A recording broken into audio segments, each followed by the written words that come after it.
This plant-based banana bread has 28 grams of protein and it's highly addictive. It clocks at around $1 per serving, and considering the effort, it's a no-brainer. Today I'm going to share with you not one, but 3 super easy high-protein banana bread recipes, along with their macronutrients and of course their pros and cons. Let's bake some banana bread. I will start with a large mixing bowl in which I add 3 large bananas. The best are the overripe ones, just like this one. They are naturally sweet and full of flavor. I'm using a fork to smash them until they get pureed. Then I'm adding the raw cane sugar.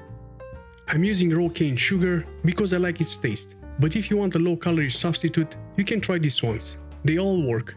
Next, I add the ground cinnamon, followed by salt and baking powder. Mix to dissolve, and then I add the coconut milk. I'm using this, but any plant-based milk out there will work just fine. I give it a good mix, and then I add the protein powder. This has only 3 ingredients and contains all the essential amino acids, but it can be substituted with the protein powder of your choice.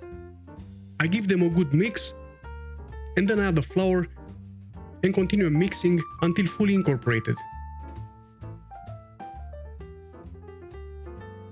I transfer it to a cake mold, level it, and straight into the oven it goes. Bake for 50 minutes. Keep in mind that baking times may vary depending on your oven.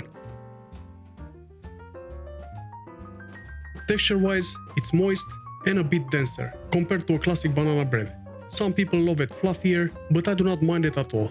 It tastes sweet and, as expected, has an intense banana flavor with notes of cinnamon and coconut. As for macros, please go ahead and pause the video. For the next recipe, I will start in the same manner, with 3 overripe bananas. I mash them until they get pureed. I add the plant-based milk, followed by salt, baking powder, and the sweetener. Then I add the peanut butter and the vanilla extract. And with the help of a mixer, I mix them for about 30 seconds or until dissolved. Next, I add the protein powder, and while mixing, I also add the flour. At this point, I continue mixing for only 10 seconds, because I do not want to overmix the batter. Then, I transfer it to a cake mold, level it, and straight into the oven it goes. Bake for 60 minutes. Keep in mind that baking times may vary depending on your oven. Texture-wise, it's a combo between cake and mochi. Again, I do not mind the texture as long as it's easy to chew, and this one is perfectly fine. It tastes almost like French toast, minus the cinnamon. It has an intense banana flavor with notes of vanilla and roasted peanuts. And because we have used almond milk and peanut butter, the protein content is significantly higher. This next one is by far my favorite and the easiest. I will start in the same way. I mash the bananas, and then I add the cinnamon, salt, cane sugar, and baking powder, and mix until dissolved.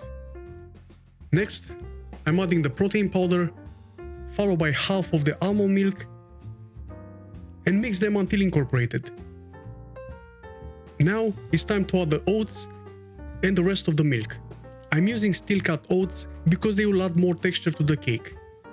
Next, I add the crushed walnuts and mix for about 30 seconds. This time I'm using a baking tray, and because it's wider and less tall, our banana bread will bake faster. I level it, and straight into the oven it goes. Bake for 30 minutes. Again, baking times may vary depending on your oven. It smells really good, has a rustic look, and due to the oats and walnuts, has plenty of texture. Taste-wise, I have to say that this classic combo is popular for a reason. It is predominant in banana flavor, sweet, nutty, and with notes of cinnamon. It was definitely worth it. As for the macros, again, please go ahead and pause the video. One cool thing about these recipes is that if 1 hour of baking time is too much, you can easily use them as a pancake batter. Grab a non-stick pan, set it on medium heat and coat it with oil. Add the batter to the pan and let it cook for about 3 minutes on each side. Done. Honestly, they turn out unexpectedly well.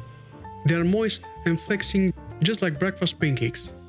As for the taste, I have to say that they are super delicious, and in combination with some plain yogurt and berries, it will make a fantastic breakfast. What I've learned from making these recipes. First, protein powders can be highly absorbent and will impact the texture of the cake, making it more dense than fluffy. If you like it fluffy and moister, you need to go with a traditional recipe, which also requires a lot more fat. Second, try not to overmix the batter. Mixing flour with liquids will activate the gluten protein that gives baked products their structure, and overmixing can lead to a gummy and chewy final product. Are these recipes perfect? Absolutely not. But considering that there is no milk, egg or butter in there, I think they came out quite delicious, and it was well worth the time. But that's not all. If you want to know how easy it is to make protein bars at home, click on this video right here. I see you there.